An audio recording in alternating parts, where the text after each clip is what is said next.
Bayangkan, di tengah malam hujan, seorang gadis miskin bernama Alia pulang kerja dengan tubuh lelah dan pikiran penuh beban.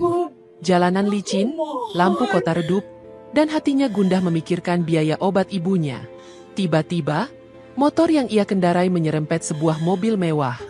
Dari dalamnya keluar seorang pria tampan namun dingin. Seorang CEO yang terkenal kejam dalam mengambil keputusan. Dan di saat Alia berusaha meminta maaf dengan suara bergetar, pria itu justru mengucapkan sebuah pilihan yang menghancurkan hidupnya.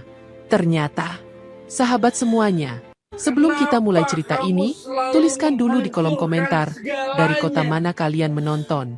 Semoga yang subscribe channel ini, dimudahkan segala urusannya, dilapangkan rezekinya, disehatkan badannya, dan dikabulkan semua hajat dunia akhirat oleh Allah Subhanahu wa Ta'ala. Amin ya Rabbal Alamin. Sekarang mari kita mulai ceritanya.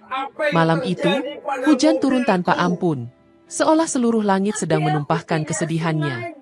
Alia menunduk di atas motor tuanya, tubuhnya gemetar bukan hanya karena dingin, tapi karena cemas memikirkan uang obat ibunya yang semakin mahal.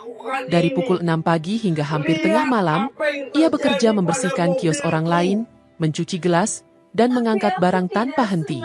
Namun tabungannya tetap saja tidak cukup. Lampu jalan berkedip-kedip di antara kabut hujan, membuat jalanan tampak seperti lorong gelap yang menelan harapan. Alia menarik napas dalam-dalam. Ya Allah, tolong berikan aku kekuatan, bisiknya sambil mengusap wajahnya yang basah. Tangan kurusnya menggenggam setang motor semakin erat. Ia harus cepat sampai rumah, ibunya butuh minum obat sebelum tidur. Saat melewati tikungan dekat gedung perkantoran yang sudah lama tutup, ban motornya mengenai genangan yang licin. Alia tersentak. Motornya goyah. Ia mencoba menahan keseimbangan. Namun dalam sepersekian detik, bruk. Motornya menyerempet bagian depan sebuah mobil hitam mengilap yang terparkir rapi di sisi jalan. Suara benturan itu membuat darah Alia berhenti mengalir. Ia turun dari motor dengan lutut bergetar, melihat goresan panjang di bodi mobil tersebut. Hatinya langsung jatuh. Ia tahu mobil semewah itu harganya bisa ratusan juta. Goresannya saja mungkin bisa membuatnya bangkrut sebelum sempat bermimpi. Sebelum Alia sempat berpikir lebih jauh, pintu mobil terbuka perlahan. Seorang pria keluar dengan langkah tenang namun tajam. Jas hitamnya rapi meski hujan, rambutnya basah namun tetap terlihat kokoh. Tatapan matanya menusuk seperti pisau yang ditempa dingin malam. Alia mundur setapak. Napasnya tercekat. Pria itu menatap goresan di mobilnya, lalu kembali menatap Alia dengan amarah yang ditahan. Kamu, suaranya rendah, namun tegas, tahu berapa harga mobil ini? Alia ingin berbicara, namun suaranya hilang tertelan ketakutan. Saya tidak sengaja, jalanannya licin. Pria itu mendekat selangkah, membuat Alia terpaku. Licin atau tidak, kamu tetap merusaknya.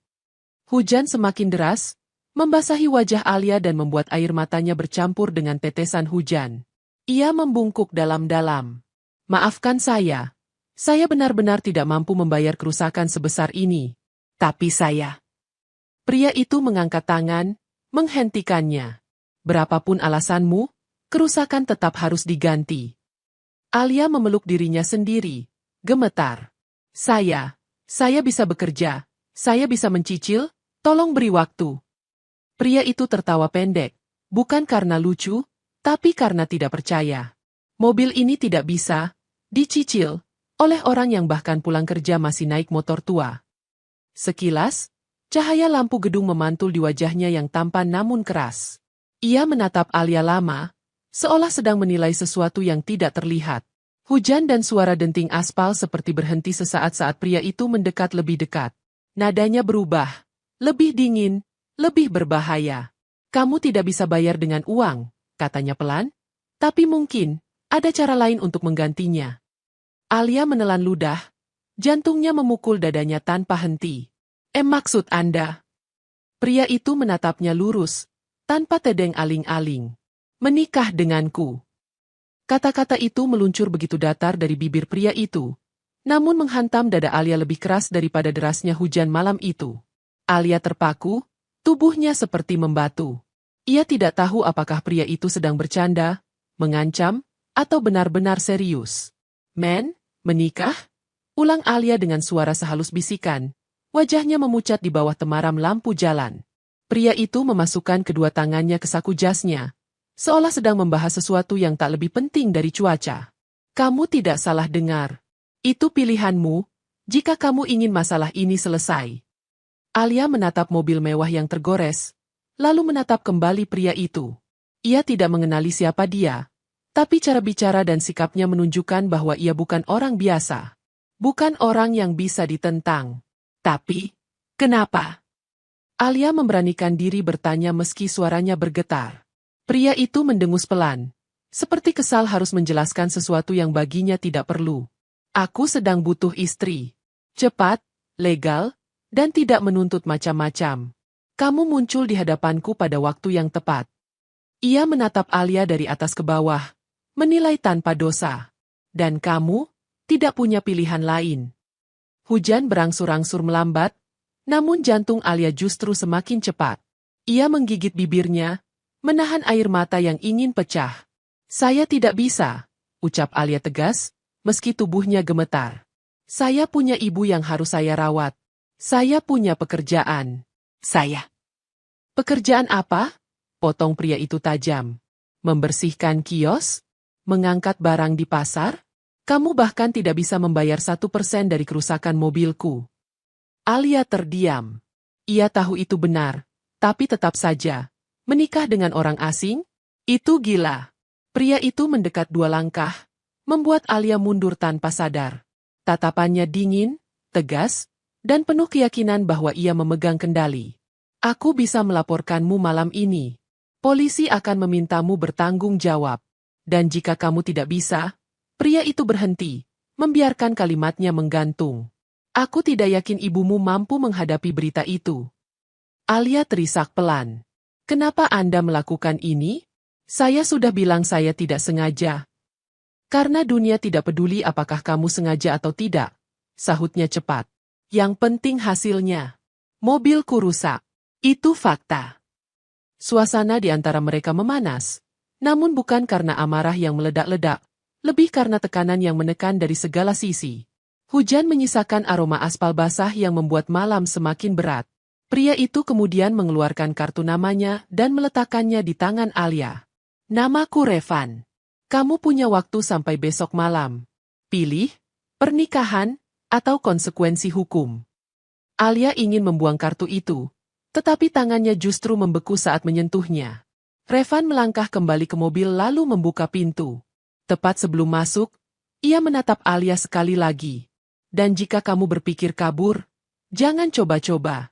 Aku selalu menemukan apa yang menjadi milikku. Mobil itu melaju menjauh, meninggalkan Alia sendirian di bawah hujan dengan tubuh yang tak lagi mampu menahan guncangan. Ia jatuh berlutut di samping motornya. Nafasnya pecah. Ya Allah, apa yang harus aku lakukan? Bisik Alia lirih. Suaranya tenggelam oleh sisa rintik hujan yang menampar aspal. Air matanya jatuh bercampur dengan tetesan hujan terakhir yang masih menempel di pipinya. Ia menggenggam kartu nama itu erat-erat, seolah kertas tipis tersebut sedang mencengkeram masa depannya sendiri. Alia bangkit perlahan, menuntun motor tuanya yang kini sulit dinyalakan. Di dalam kepalanya, kata-kata Revan terus bergema tanpa henti. Menikah denganku, besok malam, konsekuensi hukum. Aku menemukan apa yang menjadi milikku. Semua itu berputar seperti badai yang menghancurkan sisa ketenangannya. Begitu sampai di rumah kontrakan kecilnya, lampu temaram menyambut kehadirannya. Ruangan itu sederhana. Hanya satu dipan, kompor kecil, dan lemari tua. Di sudut ruangan, ibunya tertidur dengan selimut tipis, batuk pelan di sela napasnya. Alia mendekat, mengusap rambut ibunya yang mulai memutih. Bu, maafkan Alia. Malam ini Alia datang terlambat, ucapnya pelan. Ibunya tidak menjawab, hanya menggumam lirih sebelum kembali tertidur. Hati Alia semakin sesak. Ia duduk di lantai, menatap kartu nama yang kini basah. Saya tidak bisa memilih itu, gumamnya. Pernikahan bukan permainan. Dan saya bahkan tidak mengenalnya. Namun bayangan polisi, denda, dan skandal yang akan muncul jika ia benar-benar dilaporkan membuat tubuhnya gemetar. Bagaimana ia bisa menjelaskan semuanya pada ibunya? Bagaimana jika ibunya syok? Bagaimana jika kesehatannya yang sudah rapuh memburuk? Pagi berikutnya, Alia berangkat kerja seperti biasa, tetapi pikirannya tidak pernah benar-benar ada di tempat itu. Rekan-rekannya melihatnya lebih diam dari biasa. Bos kios tempat ia bekerja bahkan sempat menegur, karena ia menjatuhkan beberapa gelas. "Alia, kamu kenapa? Mukamu pucat sekali," tanya seorang rekan perempuan yang lebih tua. Alia hanya tersenyum tipis. "Kurang tidur, Kak." Padahal kenyataannya, ia tidak tidur sama sekali. Ia hanya menatap langit-langit rumah sambil menimbang masa depannya seperti seseorang yang sedang menawar takdir. Sore hari, setelah menyelesaikan kerja, Alia duduk di halte sepi. Langit mulai gelap. Orang-orang berlalu lalang, sibuk dengan hidup masing-masing. Dan di antara semua kesibukan itu, Alia merasa seperti satu-satunya orang yang kehilangan arah. Tangannya gemetar saat ia kembali melihat kartu itu. Nomor telepon Revan tertulis jelas. Hanya dengan menekan angka itu, hidupnya bisa berubah. Entah menjadi lebih baik, atau lebih buruk. Ia menarik napas panjang, mencoba mengumpulkan keberanian yang bahkan tidak ia sadari masih tersisa dalam dirinya. Sebelum ia sempat memutuskan, sebuah pesan masuk ke ponselnya. Nomor tidak dikenal, namun ia tahu siapa pemiliknya. "Waktumu hampir habis.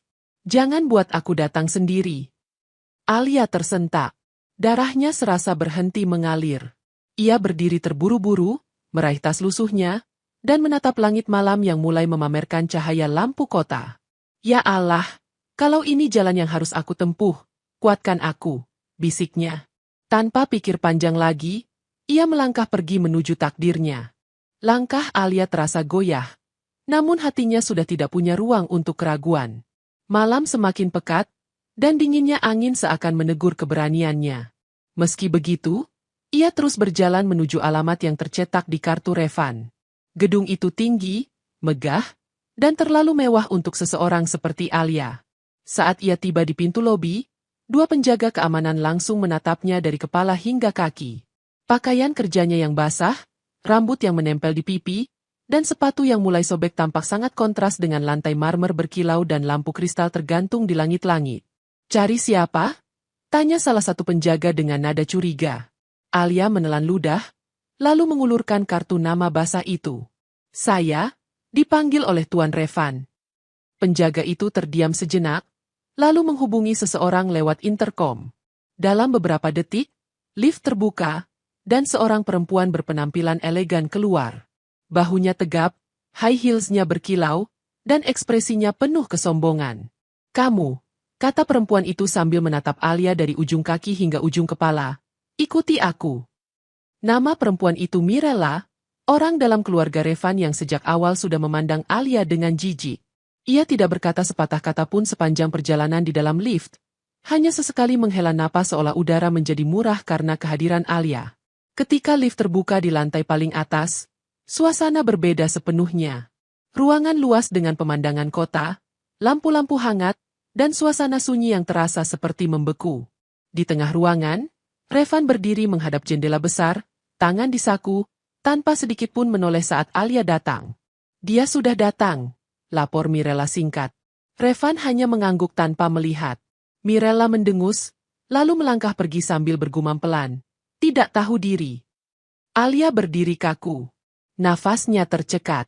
Setelah beberapa detik, Revan akhirnya menoleh sedikit. "Kamu datang," katanya datar. "Itu artinya kamu sudah memilih." Alia memegang kedua tangannya sendiri, menahan gemetar. Saya siap bertanggung jawab." "Bagus." Revan berjalan melewatinya tanpa menatap. "Kita ke kantor notaris sekarang. Tidak ada waktu untuk drama." Dalam perjalanan, renegasi yang terjadi terasa seperti perundingan bisnis, bukan pernikahan. Revan menjelaskan bahwa pernikahan ini bersifat kontrak, legal, sah, tapi tanpa ikatan hati. Semua syarat tertulis jelas di atas kertas. Di depan notaris, pena di tangan Alia terasa seperti besi panas. Tanda tangannya membuat jantungnya serasa tersegel. Dan saat akad nikah dilaksanakan secara sederhana, hanya ada 4 orang. Notaris, pembantu administratif, Revan, dan Alia sendiri. Tidak ada cincin. Tidak ada doa restu. Tidak ada kebahagiaan. Hanya suara resmi yang berkata, "Sah." Alia menutup mata sejenak. Kata itu seperti belenggu yang mengikat seluruh hidupnya. Setibanya kembali di penthouse Revan, Mirella berdiri dengan senyum sinis. "Selamat datang, istri kontrak," katanya tajam. "Semoga kamu tahu tempatmu." Alia menunduk, menekan rasa sakit yang menyalip dadanya. Malam itu, dalam rumah yang terlalu luas dan terlalu dingin, Alia tidur sendirian di kamar yang diperintahkan untuk ditempatinya. Tidak ada pelukan. Tidak ada kata, "Selamat." Tidak ada suami yang peduli. Hanya keheningan yang terasa seperti jurang. Alia menatap langit-langit kamar mewah itu, mencoba meyakinkan dirinya bahwa apa yang terjadi bukan mimpi buruk. Kasurnya empuk, selimutnya mahal, namun tubuhnya seperti membeku. Ruangan itu terlalu besar, terlalu sunyi, terlalu asing bagi seorang gadis yang seumur hidup hanya mengenal rumah kontrakan sempit dan suara kipas tua yang berdecit. Saat fajar mulai muncul, Alia bangun dengan mata bengkak. Ia berjalan pelan menuju dapur, berharap menemukan segelas air untuk menenangkan dadanya. Namun baru beberapa langkah masuk, dua pelayan senior langsung menghentikan gerakannya. "Bu, Nyonya, tidak perlu ke dapur," ujar salah satu dengan raut bingung. "Semua sudah kami siapkan." Alia menunduk sopan. "Saya hanya mau air. Saya bisa ambil sendiri." Pelayan itu saling pandang, seolah ingin mengatakan, ini tidak biasa. Tetapi mereka tetap mempersilakan Alia. Namun tatapan mereka tetap penuh kehati-hatian. Seperti menilai apakah Alia pantas berada di rumah sebesar ini. Saat Alia menuang air, suara langkah sepatu mendekat. Mirella masuk dengan wajah yang terawat sempurna, alis terangkat, bibir tersenyum sinis. "Oh, sudah bangun?" Suaranya meremehkan. "Aku pikir kamu akan tidur berhari-hari setelah mendapatkan apa yang kamu mau." Alia tertegun. "Saya tidak mengerti maksud kamu." Mirella tertawa kecil. "Sudahlah. Semua orang di keluarga ini tahu kamu hanya memanfaatkan situasi. Menikah dengan Revan adalah jackpot bagi orang sepertimu." Alia menggenggam gelas lebih erat. "Saya tidak pernah meminta apapun." "Ya, tentu saja," balas Mirella, menyeringai. "Semua penipu bilang begitu." Alia menunduk. "Ditahan. Diam." Ia sudah terlalu lelah untuk membalas hinaan. Dan Mirella seakan menikmati kelemahan itu. Tiba-tiba, suara berat muncul dari arah tangga. "Mirella!" Revan turun dengan kemeja rapi, rambutnya basah sehabis mandi. Wajahnya datar, matanya tajam seperti biasa. Mirella berdiri kaku, lalu tersenyum sopan. "Aku hanya..." "Pergi," potong Revan tanpa menaikkan suara. Mirella memutar mata sedikit, lalu pergi dengan langkah berat. Setelah itu, ruangan kembali sunyi. Revan melirik Alia sekilas. "Mulai hari ini, kamu tinggal di sini sebagai istri. Aku tidak peduli bagaimana kamu merasa, tapi semua orang harus menghormatimu sesuai statusmu." Alia terkejut mendengar kata, "menghormati." Kata itu terasa aneh datang dari pria sekeras Revan. Namun sebelum sempat berkata apapun, Revan menambahkan, "Tapi jangan salah paham. Ini hanya demi citraku. Jangan harap lebih."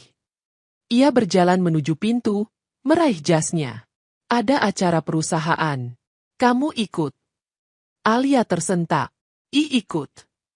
Revan menoleh sedikit. "Belajarlah beradaptasi. Dunia di sekitarku tidak pernah menunggu orang yang lambat." Alia terdiam. Untuk pertama kalinya sejak pernikahan itu berlangsung, ia benar-benar menyadari satu hal. Ia bukan hanya berada di rumah yang asing. Ia masuk ke dalam hidup yang sama sekali bukan miliknya. Pikiran itu memenuhi kepala Alia ketika ia berdiri mematung di depan cermin, mencoba mengenakan pakaian yang diberikan Mirella secara terpaksa. Gaun sederhana namun elegan itu terasa asing di kulitnya. Ia lebih terbiasa memakai baju lusuh bekas cuci kering dibanding bahan lembut yang sekarang membungkus tubuhnya. Tangannya bergetar saat merapikan kerudungnya. Nafasnya tersengal kecil. Ia takut membuat kesalahan. Takut mempermalukan Revan. Takut membuat dirinya terlihat semakin tidak pantas. Ketika ia keluar dari kamar, Revan sedang berdiri di ruang tamu besar, memeriksa jadwal kerjanya yang padat. Ia menoleh sekilas ke arah Alia. Tatapannya tidak melembut, Namun ada jeda kecil sebelum ia kembali fokus pada ponselnya. Cepat. Kita tidak bisa terlambat, katanya dingin.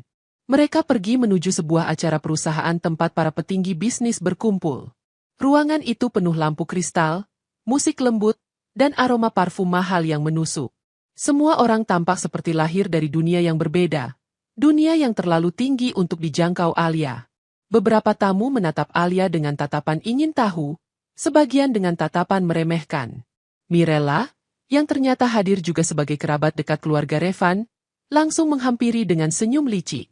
Akhirnya datang juga, katanya sambil menatap Alia dari ujung rambut hingga ujung kaki.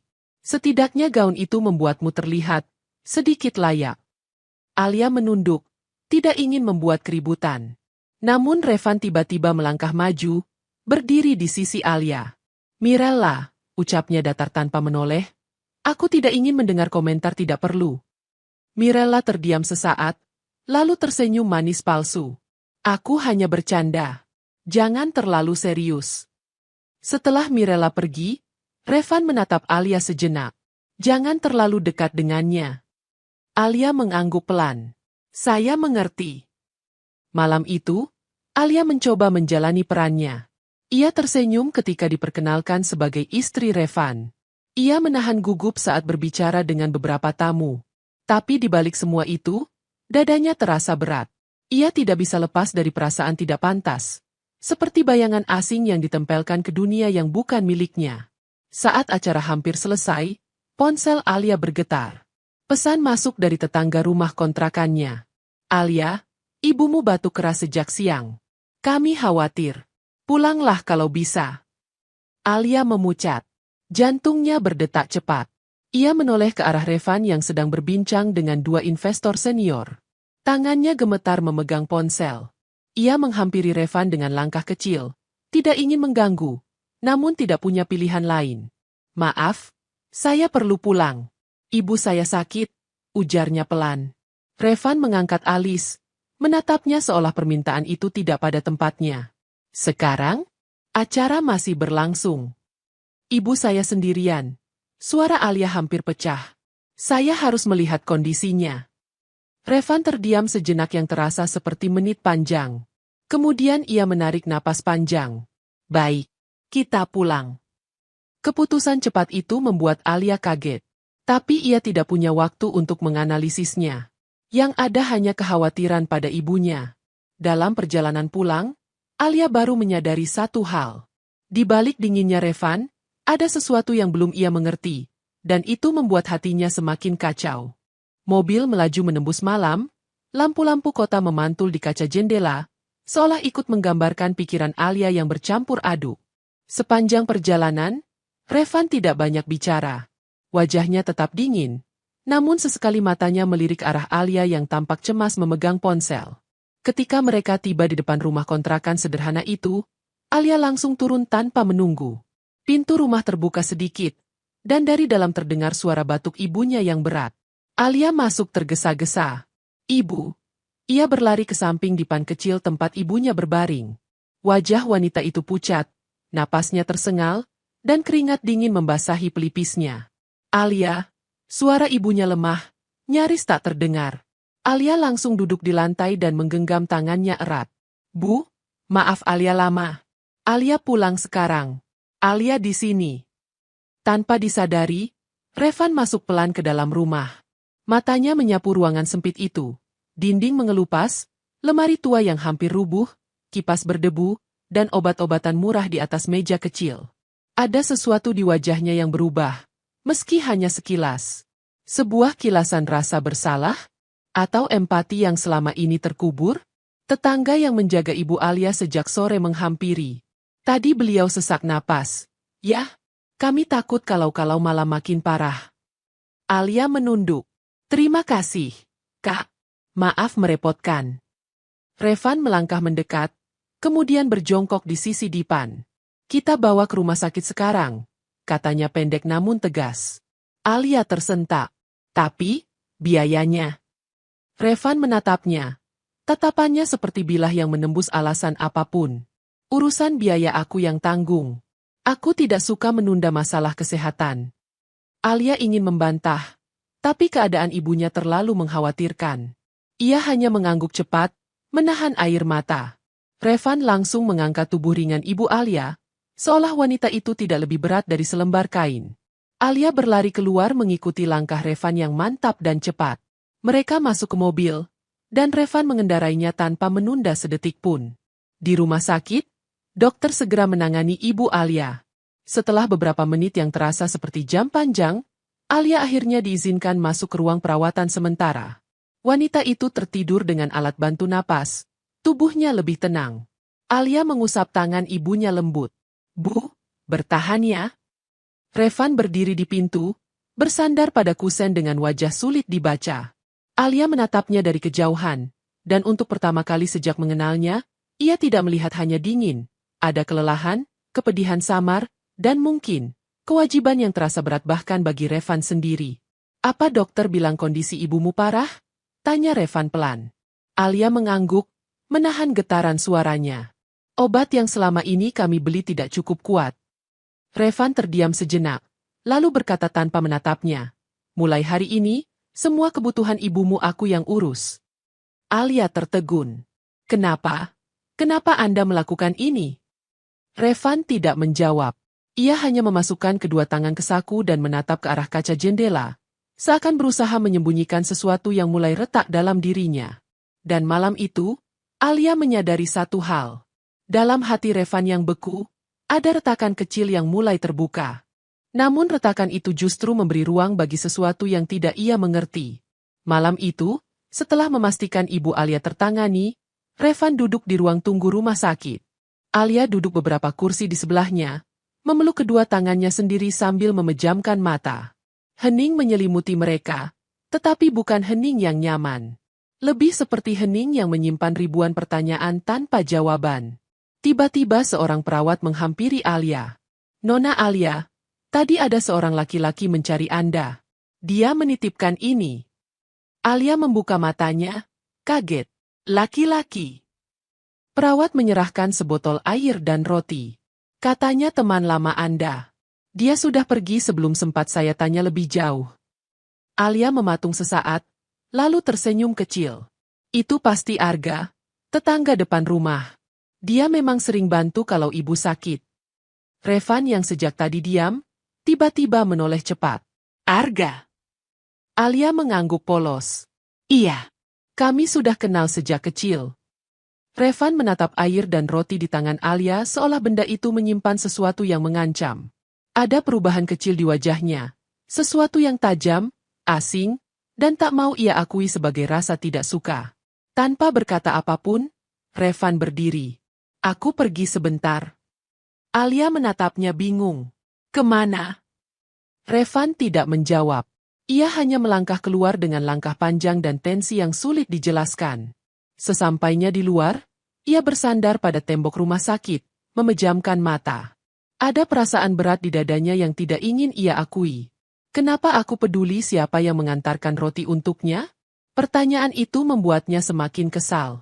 Saat ia kembali ke dalam, ia mendapati pemandangan yang membuat dadanya mengeras.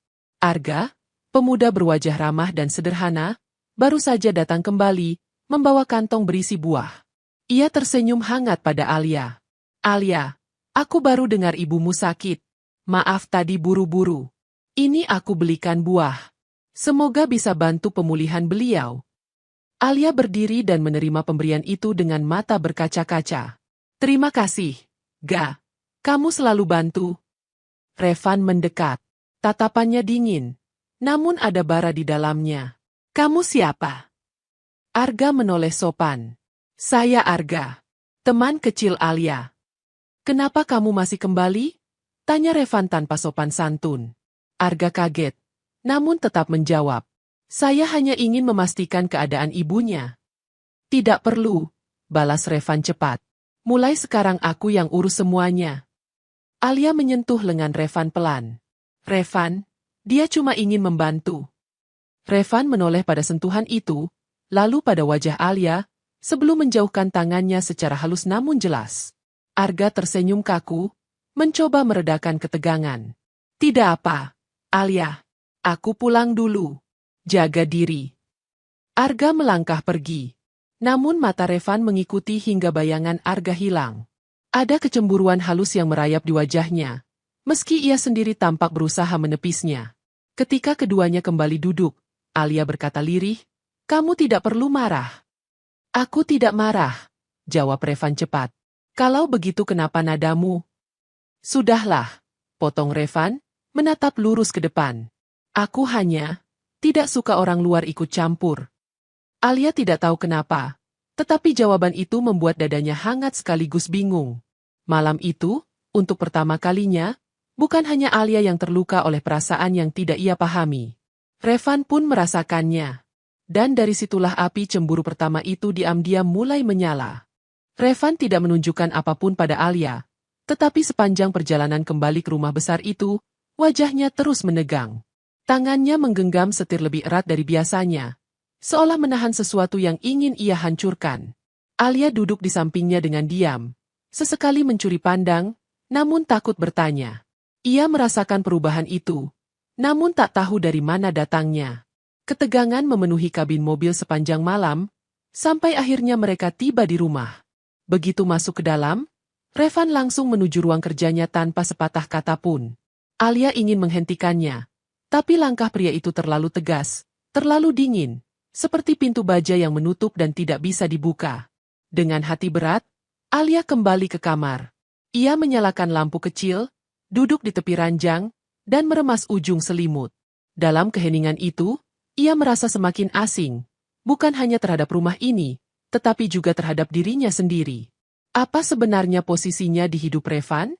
Kenapa ia merasa gelisah memikirkan amarah pria itu? Sementara itu, di ruang kerjanya, Revan berdiri di depan lemari dokumen tua milik keluarganya.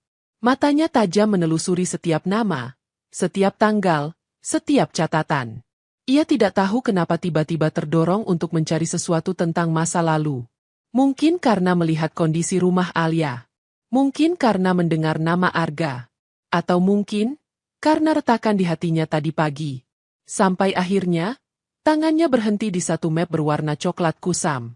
Di bagian atasnya tertulis nama yang membuat napas Revan tercekat. Aditya Pratama. Ayah Alia. Revan membuka map itu perlahan. Foto-foto lama, dokumen bisnis, dan sebuah surat rekomendasi jatuh ke meja. Ia membaca dengan seksama. Semakin ia membaca, semakin wajahnya berubah. Dahinya mengernyit, rahangnya mengeras, matanya melebar sedikit. Ayah Alia bukan orang sembarangan. Ia dulu adalah sahabat bisnis ayah Revan. Orang jujur yang menjadi salah satu pilar penting dalam kejayaan perusahaan keluarga sebelum terjadi insiden besar. Sebuah catatan di akhir berkas mencuri perhatian Revan. Kerugian besar ini bukan salah Aditya. Seseorang sengaja menjebaknya. Revan memicingkan mata. Ia membalik dokumen itu. Di halaman berikutnya tertera nama pelaku yang membuat darahnya mendidih. Nugraha Wijaya. Ayah Mirella. Revan menutup map itu dengan keras. Nafasnya turun naik. Selama ini ia menganggap Alia hanya gadis miskin yang tidak sengaja menyerempet mobilnya.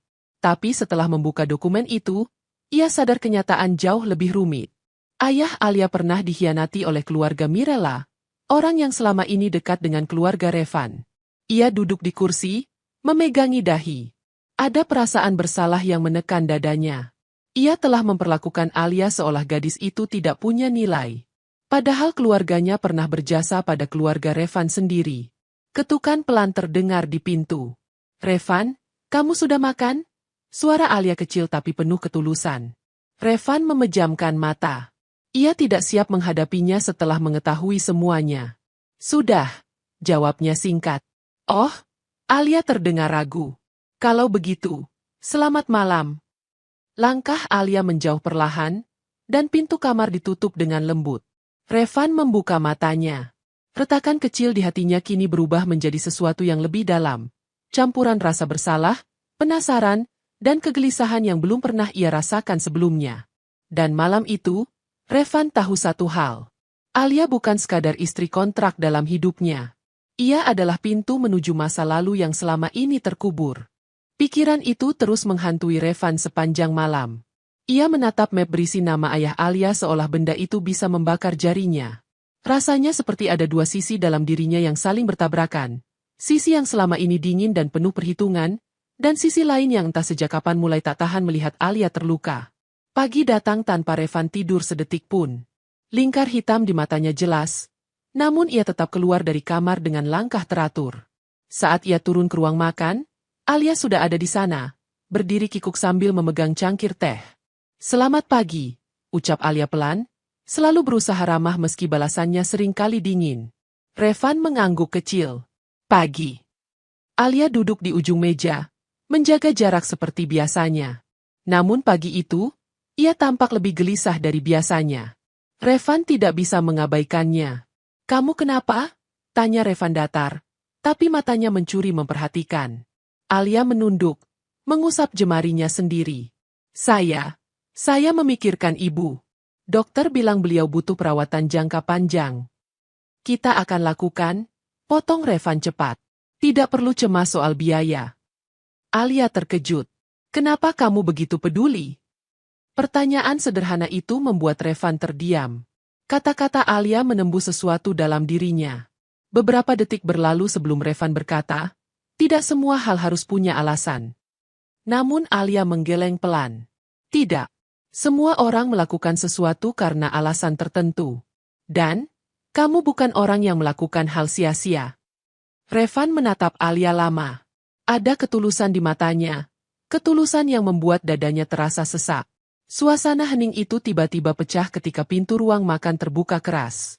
Mirella masuk dengan wajah gelisah. "Revan, kamu harus lihat berita ini." Ia meletakkan tablet di meja. Revan melihat ke layar, dan matanya menyipit.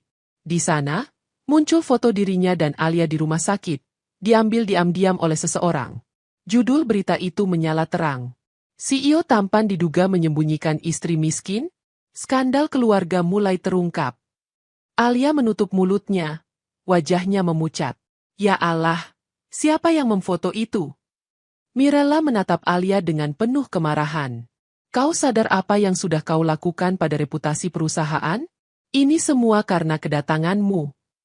Alia terdiam. Ia tidak tahu apa yang harus dibela. Namun Revan berdiri tiba-tiba. "Diam, Mirella." Mirella membungkam, terkejut. Revan menatapnya tajam.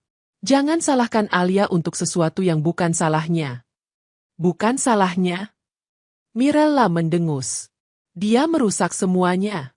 Dan kamu mulai berubah sejak dia datang." Kata-kata itu menghantam udara. Alia menunduk, dadanya bergetar. Ia tidak ingin membuat pertengkaran.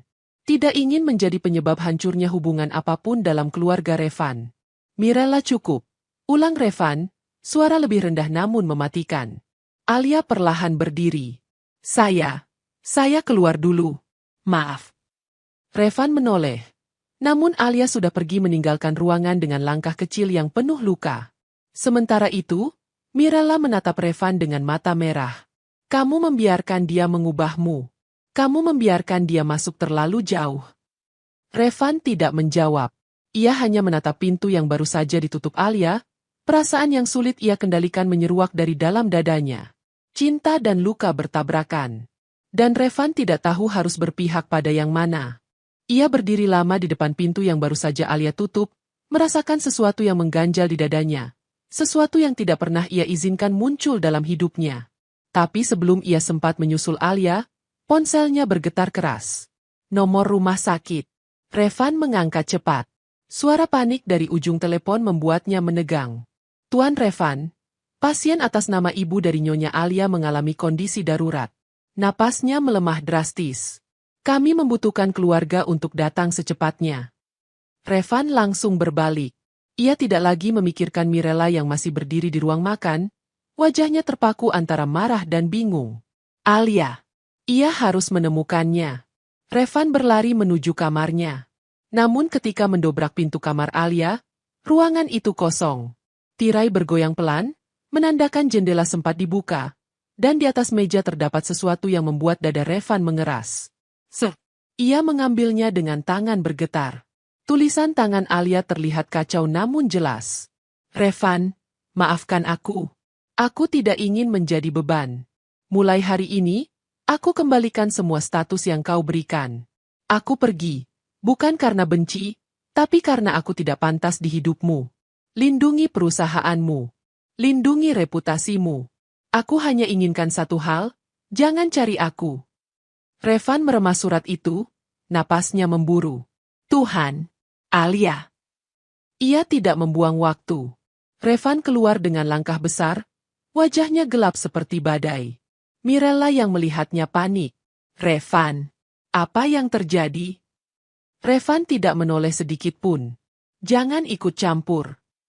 Ia masuk ke mobil dan langsung melajukan kendaraan secepat mungkin. Dalam perjalanan, ia menghubungi setiap kontak yang bisa ia andalkan, mencari jejak Alia. Namun hasilnya sama, nihil. Sementara itu, Alia sedang berada di dalam taksi menuju rumah sakit. Matanya sembab, tangannya menggenggam tas kuat-kuat. Ia memutuskan untuk pergi begitu saja sebelum berita buruk itu datang menghampirinya terlalu keras. Ibu, maafkan Alia, maafkan semuanya, bisiknya dalam isakan. Dalam waktu hampir bersamaan, Revan tiba di rumah sakit. Ia hampir berlari ke meja administrasi. Di mana ruang rawat ibu Nyonya Alia? Perawat menunjuk ke koridor. Ruang 5 sebelah kanan. Revan bergegas ke sana. Ketika ia sampai, ia melihat Alia baru turun dari taksi, mata merah, tubuh kecilnya berlari ke arah pintu masuk rumah sakit sambil tersengal. Saat Alia mendekat, Revan otomatis melangkah ke arahnya. Namun bukan kemarahan yang tampak di wajahnya. Ketakutan, kecemasan, siksa batin. Alia, serunya. Alia berhenti, terkejut, napasnya terputus-putus. Revan, kenapa kamu di sini? Karena ibumu butuh kita, ucap Revan cepat. Dan karena aku tidak akan biarkan kamu menghadapi ini sendirian. Alia menunduk, air matanya jatuh begitu saja. Tapi, aku sudah pergi, aku tidak pantas. Revan memegang bahunya, lebih lembut dibanding sebelumnya. Kamu pantas, katanya lirih namun tegas. Dan aku tidak akan membiarkanmu lari dariku lagi. Alia menatapnya, terkejut oleh ketulusan yang tidak pernah ia lihat sebelumnya. Namun momen itu terhenti ketika dokter keluar dari ruang ICU. Siapa keluarga pasien? Tanyanya. Alia dan Revan serempak menjawab. Saya. Suasana menegang. Dan kabar buruk itu pun siap menghantam kehidupan mereka seperti badai yang tak bisa dihindari. Dokter berdiri dengan wajah tegang, memegang hasil pemeriksaan yang bergetar sedikit di tangannya. Ibu kalian mengalami gagal napas akut. Kami sudah berusaha menstabilkan, tetapi kondisinya sangat lemah. Alia langsung menutup mulutnya, menahan teriakannya yang hampir pecah. Revan memegang bahunya agar tidak jatuh. Napas Alia tercekat, seluruh dunia seperti runtuh di sekelilingnya. Apa ibu saya akan? Alia tidak bisa melanjutkan. Dokter menghela napas pelan. Kami masih berjuang. Tapi kalian harus bersiap untuk kemungkinan terburuk. Alia menggigil. Tidak, Bu harus sembuh. Bu harus kuat. Ia menggenggam dadanya, air mata mengalir deras. Revan meraih tangannya perlahan, mencoba menenangkan. Kita tunggu, Alia, ucap Revan lembut. Aku di sini. Untuk pertama kalinya, Alia tidak menarik diri dari sentuhan itu. Ia membiarkan dirinya bersandar pada Revan. Setidaknya sampai detak jantungnya tidak terlalu menyakitkan. Beberapa jam berlalu, dan akhirnya dokter mempersilakan mereka masuk melihat ibu Alia yang masih tidak sadarkan diri. Ruangan itu sunyi. Mesin-mesin medis menyala dengan suara monoton. Alia mendekat, memegang tangan ibunya yang dingin. Bu, Alia di sini, bisiknya lirih. Jangan tinggal Alia. Revan berdiri di belakangnya, diam, namun jelas gelisah. Ia memperhatikan cara Alia menangis, bukan sekadar sedih, tapi seolah seluruh hidupnya sedang diambil darinya satu persatu. Sesuatu di dada Revan seperti diremas. Ia tidak tahan lagi. Revan keluar ke koridor dan membuka ponselnya. Ia menelepon penyelidik pribadi miliknya yang selama ini bekerja untuk perusahaan. Aku butuh laporan tentang keluarga Alia, katanya tanpa basa-basi. Laporan itu sudah saya kirim tadi pagi, Tuan. Suara di balik telepon menjawab. Revan membuka emailnya. Laporan rinci terpampang jelas. Ia membaca cepat, lalu tubuhnya terasa dingin. Ayah Alia benar-benar dijebak. Semua bukti mengarah pada satu nama, Nugraha Wijaya. Ayah Mirella. Revan menyandarkan tubuh ke dinding. Napasnya berat. Namun halaman selanjutnya membuatnya semakin terpukul. Terdapat rekaman suara, hasil wawancara lama penyelidik dengan seseorang yang dulu bekerja di perusahaan ayah Mirella. Revan menekan tombol play. Ya, Pak Nugraha sendiri yang memerintahkan penjebakan. Ia ingin mengamankan proyek besar dan mengorbankan Pak Aditya sebagai kambing hitam. Sejak itu keluarga Aditya hancur. Revan memejamkan mata. Kata-kata itu seperti pisau menembus hatinya. Alia, gadis yang selama ini ia perlakukan dingin, yang ia paksa menikah, ternyata anak dari lelaki yang disia-siakan keluarganya sendiri. Ia merasa jijik pada dirinya sendiri, pada keputusannya, pada ketidaktahuan yang membuatnya bertindak begitu kejam. Revan kembali ke ruangan Icu. Alia masih menggenggam tangan ibunya, menangis dalam diam. Saat ia melihat Revan masuk, wajahnya memerah, mata sembab. Ibu, mungkin tidak kuat, dan saya bukan anak yang baik. Revan berlutut di sampingnya tanpa pikir panjang. Alia, ucapnya perlahan, suaranya bergetar. Aku harus bilang sesuatu. Alia menatapnya dengan mata penuh air. Revan menelan kering. Aku salah. Selama ini aku tidak tahu apa yang keluargamu alami. Ayahmu tidak bersalah. Orang lain yang menjebaknya. Alia terperanjat, tubuhnya menegang. Apa maksudmu? Revan menarik napas panjang, wajahnya kusut oleh rasa bersalah. Aku sudah melihat semua buktinya. Dan aku yang paling bersalah karena tidak pernah berusaha tahu. Aku yang membuatmu menderita. Alia menutup mulutnya, tubuhnya bergetar. Revan, suaranya hampir hilang. Revan menunduk. Aku mohon maaf. Keheningan berat menyelimuti ruangan. Untuk pertama kalinya, Revan bukan CEO dingin yang tak tersentuh, melainkan lelaki yang hancur oleh kebenaran yang menampar hatinya sendiri. Kata-kata maaf yang akhirnya keluar dari bibirnya justru membuat Alia semakin gemetar. Bukan karena marah, tapi karena sakit yang sudah terlalu lama ia pendam. Alia menatapnya dengan mata membasah, sebelum perlahan menarik tangannya dari genggaman Revan. Kenapa? Kenapa kamu baru bilang sekarang? Revan menunduk. Karena aku baru tahu. Dan kalau kamu tahu sejak dulu, potong Alia lirih namun tajam. Apa kamu tetap akan memaksaku menikah? Apa kamu tetap akan memperlakukan aku seperti barang kompensasi? Revan terdiam. Sesak. Ia tidak bisa menjawab. Ia tahu apapun jawabannya akan melukai Alia lagi. Alia menegakkan tubuh, menahan isak. Revan, selama ini saya bertahan karena saya pikir saya yang bersalah. Saya yang harus menanggung semuanya. Tapi ternyata, keluarga saya sudah hancur duluan oleh orang-orang yang dekat denganmu. Tubuh Revan menegang, rasa bersalah menamparnya lebih keras. Saya tidak bisa di sini sekarang, lanjut Alia dengan suara patah. Saya ingin sendiri. Alia, tolong, Revan mencoba mendekat. Namun Alia menggeleng pelan, air matanya kembali mengalir. Beri saya waktu.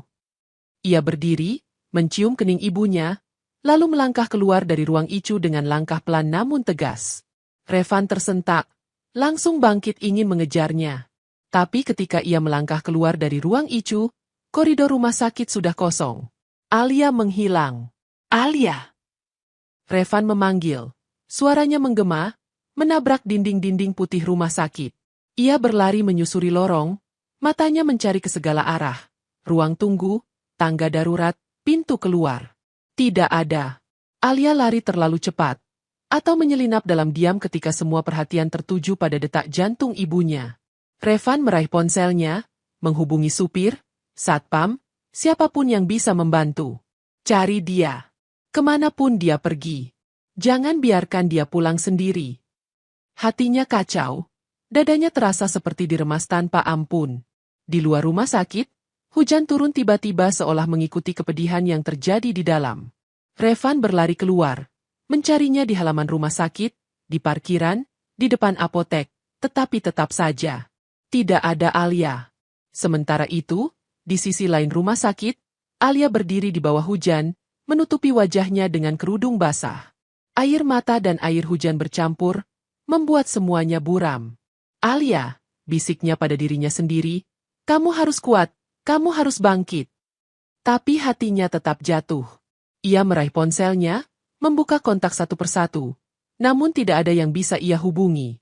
Bukan karena tidak ada nama, tapi karena ia tidak mau membebani siapapun lagi. Ia mulai berjalan menjauhi rumah sakit, tanpa tujuan, tanpa payung, tanpa tempat pulang. Ia hanya ingin menjauh dari rasa sakit yang terlalu besar untuk ia tanggung. Namun ia tidak tahu satu hal. Revan, yang basah kuyup mencari di setiap sisi rumah sakit, tidak akan berhenti. Ia tidak peduli reputasi. Tidak peduli siapa yang melihat. Tidak peduli hujan yang menampar wajahnya. Ia hanya tahu satu hal. Ia harus menemukan Alia. Ia harus menahannya agar tidak tenggelam dalam luka sendirian. Ia harus memperbaiki semua yang telah ia hancurkan. Dan pencarian itu baru saja dimulai. Revan berlari di bawah hujan. Napasnya memburu, pakaian mahalnya menempel di tubuh karena basah kuyup. Ia menahan getir setiap kali jalanan kosong. Setiap kali bayangan Alia tidak terlihat. Namun ia tidak menyerah. Tidak kali ini. Kamu harus kutemukan, Alia. Gumamnya, bukan sebagai CEO, bukan sebagai lelaki keras kepala, tetapi sebagai seseorang yang untuk pertama kalinya takut kehilangan. Ia menyisir halaman belakang rumah sakit. Gelap. Sunyi. Hanya lampu taman yang berkedip diterpa angin. Revan hendak berbalik ketika sebuah sesenggukan pelan terdengar. Halus, hampir tidak terdengar, tapi cukup memecah kesunyian. Revan menoleh cepat. Di bawah pohon besar, tubuh kecil itu berjongkok, memeluk lutut, basah oleh hujan. Alia. Gadis itu menggigil. Wajahnya tertutup kerudung, bahunya naik turun karena menangis. Revan berjalan perlahan, takut membuatnya semakin menjauh. Alia. Nama itu keluar begitu lembut dari bibirnya, berbeda dari sebelumnya. Alia terkejut, tapi tidak menengok. Ia hanya menunduk lebih dalam, berusaha menyembunyikan wajahnya. Kembali, Revan, ucap Alia pelan, suaranya pecah. Biarkan aku sendiri. Revan menggeleng, mendekat satu langkah. Tidak, aku tidak akan biarkan kamu menghadapi ini sendirian. Alia mengusap wajahnya kasar. Kamu tidak tahu apa yang aku rasakan. Kamu tidak tahu sakitnya mengetahui keluarga sendiri dihancurkan. Sementara kamu, suaranya serak, kamu justru membuat luka itu lebih dalam. Revan menutup mata sejenak, menerima setiap kalimat itu seperti pukulan yang pantas ia terima. Ia berlutut di hadapan Alia, membiarkan hujan jatuh di wajahnya tanpa peduli. Kamu benar, ucapnya lirih. Aku sudah salah. Begitu salah sampai aku sendiri muak pada diriku. Alia mengangkat kepala perlahan. Mata mereka bertemu. Mata Alia penuh luka, mata Revan penuh sesal. Aku memaksamu menikah, lanjut Revan, suaranya pecah. Aku tidak mendengarkanmu. Aku membuatmu merasa tidak berharga. Padahal kamu adalah wanita paling kuat yang pernah aku kenal. Alia terisak lagi, menutup mulutnya. Revan meraih tangannya pelan. Begitu pelan hingga Alia bisa menariknya jika ia mau, namun Alia tidak menepis. Aku terlambat mengerti, ucap Revan, tapi izinkan aku memperbaiki semuanya. Izinkan aku ada di sisimu, bukan sebagai orang yang menuntut, tapi sebagai seseorang yang ingin melindungi tanpa syarat. Alia menunduk, air matanya jatuh deras. Revan, aku takut. Aku takut berharap. Revan mendekat, matanya memohon. Kalau kamu takut, biarkan aku yang menggenggam rasa takutmu. Aku tidak akan meninggalkanmu. Tidak lagi. Hujan turun semakin deras. Namun di antara mereka, waktu seperti berhenti. Alia menatap Revan lama, sangat lama, mencari kebohongan, mencari sikap dingin yang biasa Revan tunjukkan. Tapi tidak ada. Yang ada hanya ketulusan yang belum pernah ia lihat sebelumnya. Perlahan, Alia melepaskan napas panjang, seolah menyerahkan beban yang ia pikul sendirian selama ini. Revan, suaranya gemetar, jangan sakiti aku lagi. Revan menariknya ke dalam pelukan, hangat meski hujan membasahi keduanya. Alia, demi Allah, aku tidak akan mengulanginya. Dan malam itu, di bawah hujan yang jadi saksi, dua hati yang sama-sama terluka akhirnya saling menemukan. Bukan dengan kemewahan, bukan dengan kontrak, tapi dengan kejujuran yang telanjang, dan permohonan maaf yang tulus. Alia memeluk Revan dengan hati yang gemetar, bukan karena dingin, tapi karena ia mengizinkan dirinya untuk percaya lagi. Revan memeluknya lebih erat, seolah tak ingin membiarkan dunia kembali merebut Alia darinya. Ketika hujan mereda, mereka kembali masuk rumah sakit dengan langkah pelan namun mantap. Alia kembali duduk di sisi ibunya, mengusap tangannya sambil berdoa. Revan duduk di kursi kecil tak jauh darinya, tidak pergi sedetik pun. Waktu berlalu. Subuh datang. Sinar pertama matahari menyelinap melalui jendela kecil ruang rawat. Lembut. Teduh. Dokter masuk dengan wajah lebih tenang daripada semalam. Kondisi ibu kalian stabil. Masih butuh perawatan intensif, tapi krisisnya sudah terlewati. Alia menunduk, menangis tanpa suara. Tangan yang menggenggam tangan ibunya bergetar kuat. Terima kasih. Ya Allah, terima kasih. Revan menatapnya dan tanpa sadar tersenyum kecil. Senyum pertama yang muncul bukan karena kepura-puraan, bukan untuk citra, tetapi karena tulus lega melihat Alia tidak kehilangan siapapun lagi. Beberapa hari berlalu, dan keadaan sedikit demi sedikit membaik. Ibu Alia mulai bisa membuka mata, meski masih lemah. Alia merawatnya penuh cinta, dan setiap kali ia hampir jatuh, Revan selalu muncul tepat waktu, mengantar makanan, membawa selimut, atau sekadar berdiri di pintu memastikan Alia tidak roboh. Suatu sore, ketika dokter menyatakan kondisi ibunya cukup stabil untuk dipindahkan ke ruang perawatan biasa, Alia keluar ke taman kecil rumah sakit untuk menghirup udara segar. Revan mengikuti di belakangnya, memberikan jarak beberapa langkah. Alia duduk di bangku taman, menatap daun-daun yang tertiup angin. Revan, panggilnya pelan. Revan mendekat, berhenti satu langkah di depannya. Iya. Kenapa kamu tetap di sini? Kamu punya perusahaan. Kamu punya urusan besar yang bisa jatuh kalau kamu tidak mengurusnya. Revan menatap langit sebentar sebelum menjawab. Perusahaanku bisa menunggu. Tapi kamu, tidak. Alia menoleh padanya, matanya melembut. Aku hanya orang biasa, Revan. Tidak ada yang istimewa dariku. Revan menggeleng pelan. Ada. Kamu adalah orang yang mengajarkan aku bagaimana caranya merasa. Dan itu, sesuatu yang tidak bisa dibayar oleh dunia manapun.